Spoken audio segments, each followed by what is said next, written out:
अस्सलाम वालेकुम नाज़रीन, मेरा नाम आबिद अंदिलिफ है और आज आपकी खिदमत में मैं फिर एक दफ़ा हाजिर हूँ। मैं आपसे अपने मौजू की जानिब बढ़ने से पहले कुछ गुजारिशात करना चाहूँगा। देखिए, सोशल मीडिया का दौर है, बड़े पावरफुल लोग यूट्यूब पे आते हैं, वो अपनी बात करते हैं। बहुत सारे लोग बड़े जज्बातियत के साथ अपनी गुफ्तगू करते हैं और चले जाते हैं। शायद आप नहीं जानते कि जो लोग बाखबर होते हैं वो कितने मोहतात होकर गुफ्तगू करते हैं, या जो बाखबर होना होता है वो आपके साथ बजाते खुद कितनी ज़्यादा आप पे ज़िम्मेदारी लाद देता है और आपको मोहतात करने का आपसे तकाजा करता है। मैं आपसे कुछ जो गुजारिशात करना चाहता हूँ। सबसे पहली बात तो ये कि अगर आप हमें देखते हैं तो आप हमसे हमेशा यही तवक्को करें कि हम हमेशा सच बोलेंगे। ऐसा कभी भी नहीं होगा कि हम किसी एजेंडे पे आ जाएं, किसी प्रोपेगेंडे पे आ जाएं। और इससे भी बुनियादी चीज़, जो लोग बड़ी जज्बातियत के अंदाज में यूट्यूब पे गुफ्तगू करते हैं, जो कहीं होते भी नहीं है, जिनका कोर्ट रूम के अंदर कोई वजूद नहीं होता, जिनका सहाफ़त के साथ अपना कोई उस तरह का ताल्लुक नहीं होता, वो भी आपको कायल करते हैं, इन्फ्लुएंस करते हैं। लेकिन एक बुनियादी बात याद रखें, मैं किसी भी ऐसे लिखने वाले को या किसी भी ऐसे बोलने वाले को जो अपने सुनने और अपने पढ़ने वालों के दरमियान जज्बातियत का रिश्ता बनाता है, मेरे नज़दीक वो जालिम है। पढ़ने और लिखने वालों के दरमियान, सोचने, बोलने और सुनने वालों के दरमियान हमेशा शऊर का ताल्लुक होना चाहिए। इस तरह का जज्बाती ताल्लुक नहीं होना चाहिए। आप सब लोग, हम अगर शाहिद मसूद साहब के साथ वीडियो करते हैं, जनरल अमजद शुएब साहब के साथ वीडियो करते हैं या दीगर किसी के साथ वीडियो करते हैं, तो वो उस वीडियो पर आप बड़े मुतमईन होते हैं। लेकिन अगर हम एक वीडियो किसी साफ़ी के साथ करते हैं जो अपना नैरेटिव भी नहीं देता, जो एक रिपोर्ट करता है फैक्ट, तो उस पर अगर आपको गुस्सा आता है तो मेरे ख्याल में एक ज़्यादती होगी। थोड़ा सा आप सोचें ज़रूर, सोच के रिएक्ट करें। एहतिसाब सबका होना चाहिए। हम कभी भी किसी ऐसी कैंपेन का अल्लाह ना करें हिस्सा बने जिसमें पाकिस्तान के एहतिसाब का अमल मशकूक हो, पाकिस्तान के एहतिसाब के अमल में रुकावट आए या वो किसी और की आवाज़ हो। ऐसा कभी भी ना हो, अल्लाह ना करे हमारे मुंह में कभी ऐसी ज़ुबान भी हो। एहतिसाब के से ऊपर कोई भी नहीं है। लेकिन कुछ बुनियादी चीज़ें हैं, हर इंसान को जीने का हक है। एक बंदा अगर सुप्रीम कोर्ट का जज है तो उसकी अपनी क्रेडिबिलिटी है। हमने कभी भी ये नहीं कहा कि उनका एहतिसाब ना हो, हमने कभी ये नहीं कहा कि कोई भी कानून से ऊपर है।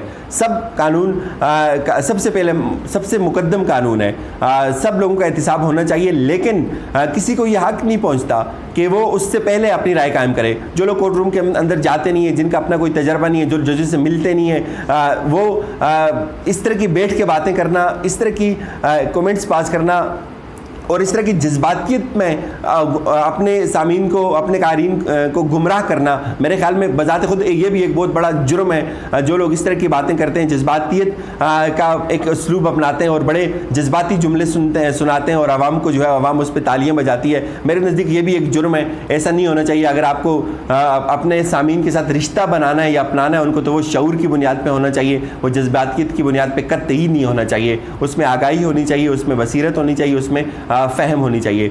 जो भी इस वक्त पाकिस्तान में एहतिसाब के ख़िलाफ़ बात करता है, मेरे उसको समझता हूँ कि वो पाकिस्तान का दुश्मन है। जो पाकिस्तान की लूटी हुई दौलत के हक़ में नहीं है, वो भी पाकिस्तान का दुश्मन है। बिल्कुल एहतिसाब होना चाहिए, लेकिन जो लोग इस अमल में नहीं है, जो नहीं समझते, जो जानते नहीं है जजेस का, उनके बैकग्राउंड का, उनके कमेंट्स का, उनकी वफ़ादारियों का, उनको मेरे ख्याल में थोड़ा सा मोहतात होने की ज़रूरत है। आज के मौजू पे आते हैं। आज जो हुआ कौमी असम्बली में, पहले तो आप ये बात याद रखें कि किस तरह से ये जो हमारे अवामी नुमाइंदगान हैं, ये इतना बड़ा खर्च किया जाता है कि असम्बली के इजलास पे इतनी इनके फीसेस होती हैं, इतना इनका प्रोटोकॉल होता है, लेकिन उसके बावजूद भी इस तरह से ये हंगामे बपा करते हैं अंदर आके। आज जब झंडे की बात की गई, आज जब ये अली मोहम्मद ख़ान ने ये कहा कि कौमी असम्बली में जो पाकिस्तान के झंडे के ख़िलाफ़ है, जो पाकिस्तान की रियासत के ख़िलाफ़ है, तो उसको पाकिस्तान में रहने का कोई हक़ नहीं है, तो किस तरह से एकदम अपोजिशन इकट्ठी हो गई। सारी अपोजिशन जमातें बिलावल उठ गए, उनके साथ पीछे उनकी जो दरबारी सारे थे इकट्ठे हो गए। और फिर बाहर भी आकर उन्होंने भी यही बात की कि हम हुकूमत के ख़िलाफ़ हैं, हुकूमत के रेफरेंस पे जो है ना इसके खिलाफ है, हम इसको कंडेम करते हैं। तो हम ये बात क्यों कहते हैं कि इस वक्त शायद तहरीक इंसाफ ने बहुत ज़्यादा महाजों को खोल लिया है, तो उसकी बुनियादी वजह यही होती है कि अपोजिशन सारी, वो अपोजिशन जो कल तक जो है वो इस अदलिये को गालियाँ देती थी, वो अपोजिशन, हमें याद है तलाल चौधरी के बयान, और मुझे वो भी याद है उस दिन में खुद सुप्रीम कोर्ट के अंदर था जब तलाल चौधरी का जो रिव्यू पिटिशन थी उसमें उनको कहा जा रहा था कि आप माफ़ी मांगे अदालत से। अगर आपने ये बात किसी और कंटेक्स्ट में की है तो आप ये जो बुत हैं इनको उठा कर बाहर फेंको, अगर आपको उनका बयान याद हो तो उनसे ये कहा जा रहा था कि आप माफ़ी मांगे अदालत से। क्या मजाल कि वो तलाल चौधरी इस तरह सीना तान के खड़े हुए थे, उनके मुंह से एक लफ्ज़ निकला हो। 2 घंटे समाअत चलती रही, 2 घंटे तक उनको ये कहा जाता रहा उनके वकील की जानिब से कि आप अदालत से माफ़ी मांगे, आपकी जान खलासी होगी। साकिब निसार साहब उनको बार बार कहते रहे उनके वकील को कि हाँ बताएं, ये देखें ये आपके जो मुवक्किल हैं ये माफ़ी मांगने की नाम ही नहीं ले रहे, इनकी गर्दन ही जो है वो सीधी नहीं हो रही, इनकी गर्दन इतनी टेढ़ी है, इतना खम है इनकी सरिया इनकी गर्दन में, तो आप इनसे माफ़ी मंगवाते हैं, आप कैसे कहते हैं ये अदालतों का एहतराम करते हैं। वो तलाल चौधरी भी आज ये कहते हैं कि हम अदलिया के साथ खड़े होंगे। वो निहाल हाशमी जो कहते थे कि हम आपके बच्चों का यौम हिसाब बना देंगे, आज वो भी एक तरफ हो गए। वो साद रफ़ीक लोहे के चन्ने और जो वो मरीम नवाज़ जो कहती थी कि ये 5 लोग 20 करोड़ लोगों के फ़ैसले को जो है वो मुस्तरद कर सकते हैं। वो नून लीग जो कहती थी कि ये 5, 6, 7 लोग कैसे मुस्तरद कर सकते हैं इतने बड़े अवामी राय को, और ये किस तरह से हम पे अपना नज़रिया मुसल्लत कर सकते हैं। वो सब आज आपको इकट्ठे नज़र आते हैं कि एक रेफरेंस है जो अभी दायर भी नहीं हुआ, जो ये भी अभी तय नहीं हुआ कि क्या ये काबिल समाअत है या नहीं है, उसको लेके सारी अपोजिशन इकट्ठी हो गई। और अल्टीमेटली इसका नुकसान किसको होगा? इसका नुकसान फाइज ईसा साहब के रेफरेंस को किसी न किसी हद तक तो इन्होंने मशकूक बना दिया। मेरा जो इस पर अपना नुक्ता नज़र था कि तहरीक इंसाफ को शायद कुछ अर्सा वेट कर लेना चाहिए था। अगर वेट नहीं भी करते थे तो उनको उस रेफरेंस को प्रॉपर उस तरह से लीक नहीं करना चाहिए था। क्यों कि वो अपोजिशन जो कल तक सबको इन अदालतों को गालियाँ देती थी, आज वो इस अपोजिशन को चूँकि कोई ना कोई एक पॉइंट चाहिए होता है, कोई ना कोई एक एजेंडा चाहिए होता है गुफ्तगू करने के लिए, शोर मचाने के लिए। वो बिलावल जिनसे नेब पूछ रहा है उनके वालिद से पूछ रहा है कि बताएं आपके पास एहसासे कहाँ थे, आप इतनी कम उम्र में कैसे कंपनी के डायरेक्टर बन गए, आपके कैसे 50% शेयर है इस कंपनी में, आप बताएं, आपके वालिद साहब बताएं कि उनके पास आमदन से ज़ायद एहसासे कैसे आए। इतने बेनामी अकाउंट्स थे, इतनी फेक ट्रांजैक्शन हुई मरे हुए लोगों के नाम पे इतने अकाउंट थे, फालूदी वालों के नाम पे अकाउंट थे, रक्शे वालों के नाम पे अकाउंट थे, आप बताएं। वो कभी भी वो नहीं बताएंगे।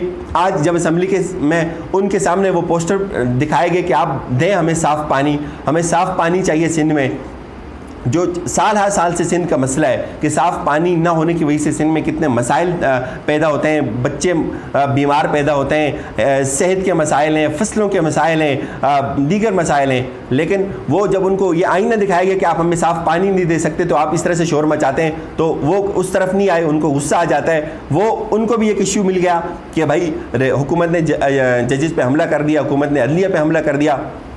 फैक्ट जो असल हकायक थे, जो असल मसाइल थे, वो किसी तरफ और चले गए, और दूसरे मसाइल जो थे, जो गैर अहम मसाइल थे, जो गैर ज़रूरी मसाइल थे, उन पे गुफ्तगू होना शुरू हो गई। दूसरी बात आप देखें, जब आज अली मोहम्मद खान ने ये कहा कि जो पाकिस्तान की रियासत के दुश्मन है, जो पाकिस्तान की झंडों के दुश्मन है, उनको इस असम्बली में भी रहने का कोई हक़ नहीं है, उनके प्रोडक्शन आर्डर जारी नहीं होने चाहिए। तो किस तरह से ये बिलावल और सारे जो पोजीशन थी उनके पीछे बिलावल खड़े हुए, पीछे हमारे शायद खकान नवासी साहब भी खड़े हो गए, उनकी सारी जमात और सारे एक लाइन में सारे बिलावल साहब के पीछे लग गए। तो कहने का मकसद ये है कि अपोजिशन को एक कोई ना कोई पॉइंट चाहिए। अपोजिशन हकायक से जो असल मसाइल हैं, जो आवाम के जेनवन मसले हैं, उन पे कभी भी नहीं आएगी। अपोजिशन अपनी कभी भी सफाई नहीं देगी। अपोजिशन कभी भी अपने आप को एहतिसाब के अमल में इस तरह से पेश नहीं करेगी, वो इनकाउंटर करेगी जिस तरह से उन्होंने एक नॉन इशू को इशू बना दिया। और दूसरी तरफ एक दफ़ा फिर जो है वो शुरू हो गया वो मसला मियाँ साहब की इंजाइना का, मियाँ साहब की तकलीफ़ का, उनके दौरों का। अब एक दफ़ा फिर मीडिया जो है वो भरपूर मुहिम लॉन्च करेगा कि मियाँ साहब, जैसे मरीम ने ट्वीट करना शुरू कर दिए, मियाँ साहब को दौरे पड़ना शुरू हो गए, लेकिन उनसे कोई भी ये बात नहीं पूछेगा कि भाई आप जब जेल में थे आपने इतनी मिन्नतें करके रिलीफ हासिल किया था। आप कहते थे कि मियाँ साहब के लिए उस वक्त एंजियोग्राफी नागज़ीर हो चुकी है। आप ये कहते थे कि अगर एंजियोग्राफी ना हुई तो नाउज़ुबिल्लाह डेथ हो जाएगी। आपके वकील ने खुद ये कहा, मियाँ साहब के वकील ने अदालत में कहा कि मियाँ साहब के वालिद साहब को भी डेथ इसी बीमारी की वजह से हुई थी। आज अगर आप हमें एंजियोग्राफी का टाइम नहीं देते, आज अगर हमें आप रिलीफ नहीं देते, आज हमें अगर आप इजाज़त नहीं देते कि हम बाहर जाकर इलाज करें, तो इसके कंसिक्वेंसेस बड़े तल्ख हो सकते हैं, इसके बुरे नताइज निकल सकते हैं। तो उस वक्त अदालतों में आपको रिलीफ मिला, और सिर्फ इसी बात को बुनियाद बनाकर रिलीफ मिला कि आप ये 6 हफ्ते का रिलीफ जो है, इसमें आप जाएंगे, अपने डॉक्टर से मिलेंगे, आप उनसे मशवरा करेंगे, आप अपनी प्रॉपर ट्रीटमेंट की बात करेंगे। लेकिन उन 6 हफ्तों में आपने क्या किया? आप मुलाकातें करते रहे, आप उसमें पीपल्स पार्टी के लोगों से मिले, आप उसमें फजल रहमान से मिले, आप उसमें दीगर लोगों से मिले, आपने रैलियाँ की, आपने अपने आप को तैयार किया। आपने बिल्कुल अगर कोई काम नहीं किया तो आपने अपना इलाज नहीं किया, आपने वो ना आपने वो एंजियोग्राफी की, ना आपने डॉक्टर से मशवरे किए, ना आपने टैबलेट्स ली, आपने सिर्फ और सिर्फ उस बाहर जाने के लिए एक मोमेंटम तैयार करने की कोशिश की, उसमें आप नाकाम हो गए। आपने रैली का इनेकाद किया और अब आप ये कैसे एक्सपेक्ट कर सकते हैं कि अगर आप शोर मचाएंगे, मीडिया बेशक हेडलाइन बनाए, मीडिया बनाएगा हेडलाइन, आपको हमारे दीगर मसाइल एक तरफ रहेंगे, लेकिन आपको फिर एक दफ़ा मीडिया हेडलाइन बनाएगा, आपकी ट्वीट्स को हेडलाइन बनाएगा। लेकिन अगर आप ये सोचते हैं कि आपको अदालतें अब रिलीफ दे देंगी उस रैली के बाद, और जिस तरह से आपने वो सब कुछ ड्रा किया, तो मुझे नहीं लगता कि अब आपको रिलीफ मिलने वाला है, या इस तरह से अब आपके इंजाइने को कोई एक्सेप्ट करेगा। देखते हैं आगे क्या होता है। बहरहाल मेरी आपसे फिर यही गुजारिश है कि अगर आप हमसे कुछ जज्बातियत पे या कुछ इस तरह का कोई एजेंडा एक्सपेक्ट करते हैं, तो आई एम सॉरी, हम कभी भी इसी एजेंडे का हिस्सा नहीं बनेंगे। हम कभी भी इस गुनाह का हिस्सा नहीं बनेंगे कि अपने कायरीन को किसी जज्बातियत में मुब्तला करना, उनको कोई सब्ज़ बाग दिखाना, उनको अपने पीछे लगाना, बड़ी जोश में आके तकरीरें करना हमें भी आती हैं, बड़ी की हैं यूनिवर्सिटी लाइफ में, लेकिन ये गुनाह है।